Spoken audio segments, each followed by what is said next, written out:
Ruth Marie Terry, also known as the Lady of the Dunes, was a murder victim whose body was discovered in 1974 on a beach in Massachusetts. Her identity remains a mystery, and the case remains unsolved. Despite extensive efforts to identify her and her killer, the Lady of the Dunes remains a haunting and enigmatic figure. For almost 50 years, investigators have been struggling to identify the Lady of the Dunes, a handless corpse that was found nearly decapitated on a Massachusetts beach. Join us as we take a deep dive into a case that baffled investigators all over the United States for almost 50 years. As 12-year-old Leslie Metcalf, her family, and a group of their friends' dogs walked back to the Provinceland's visitor center after a day of hiking, one of the dogs suddenly became agitated and excited. It shut off and Metcalf followed. Then, she came upon the heart-stopping sight of the Lady of the Dunes. The corpse was found on the sand, face down on a beach towel, about 15 feet from the nearest access road. Her head, the left side of which had been completely crushed, rested on a pair of folded Wranglers and a blue bandana. It was altogether appallingly clear that she had been murdered. Investigators estimated that the woman, somewhere between 25 and 35 years old, had been dead for at least 10 days and perhaps as long as 3 weeks.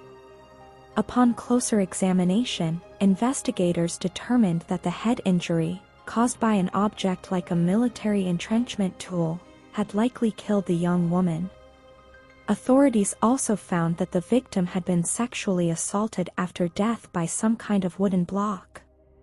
She had an athletic build, and even though some of her teeth were missing, investigators determined that she had pricey New York-style dental work, which included several golden crowns. Despite these details, the identity of the Lady of the Dunes eluded them, especially because without her hands, she had no fingerprints by which to be identified. As the Lady of the Dunes remained unidentified for nearly 50 years after the murder, a number of theories emerged over the decades. One woman from Maryland contacted local police because she suspected the victim was her sister, who had recently moved to Boston and vanished. But that lead was inconclusive.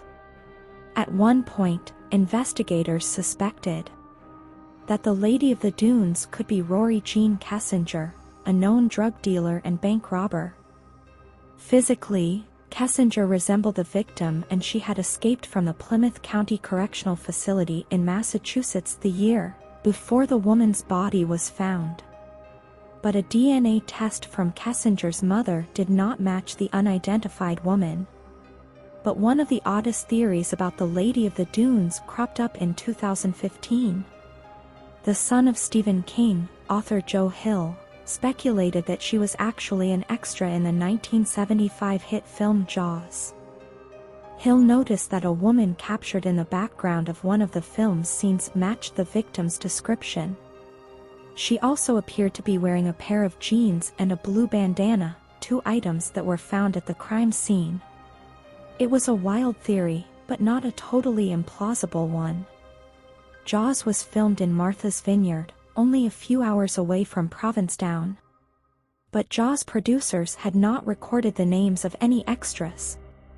Retired Staff Sergeant Warren Tobias, who chased the Lady of the Dunes' identity for 20 years, was skeptical of this theory. He stated that there were probably hundreds of thousands of women who dressed that way in the 70s. Meanwhile, the identity of the Lady of the Dunes killer has remained a mystery. In 1987, more than a decade after the Lady of the Dunes was found, a Canadian woman came forward with a bizarre confession. She believed the unidentified woman was someone she had witnessed her father strangle while visiting Provincetown in the 1970s. Canadian authorities passed on the information to the Massachusetts police, but by the time they tried to reach the woman to corroborate her story, she had moved away. Some suspected that an Irish mob boss named James Whitey Bulger could be the killer. Witnesses claimed they saw him with a woman matching the Lady of the Dunes description. Bulger had even removed the teeth of one of his female victims in the past, yet he was never a formal suspect. In 2000, imprisoned murderer Haddon Clark confessed to killing the woman known as the Lady of the Dunes. But Clark's confession was suspect as he lived with paranoid schizophrenia. And investigators determined that he couldn't be trusted. They also found no evidence linking him to the crime. Ultimately, the Lady of the Dunes was buried at St. Peter's Cemetery in October 1974. Her tombstone read unidentified female body found in Race Point Dunes. Her body was exhumed twice to obtain DNA evidence, but those examinations revealed nothing. In the 21st century, forensic investigators began using high-tech tools to analyze cold cases, and they hope to solve old mysteries like the identity of the Lady of the Dunes this way.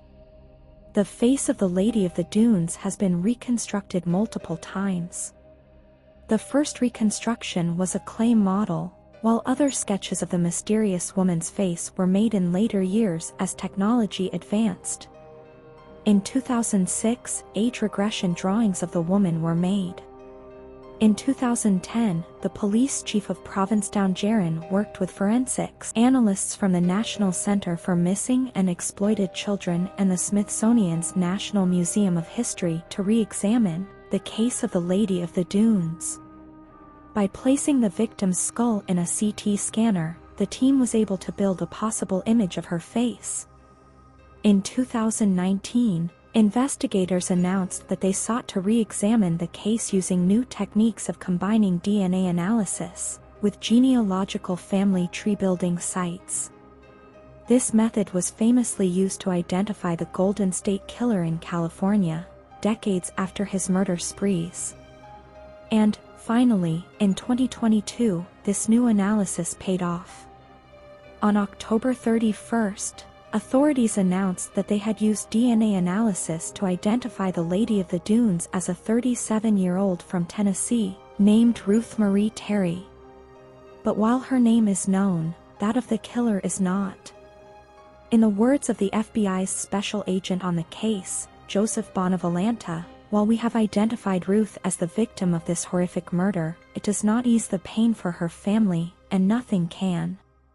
But hopefully, they answer some questions while we continue to look for her killer.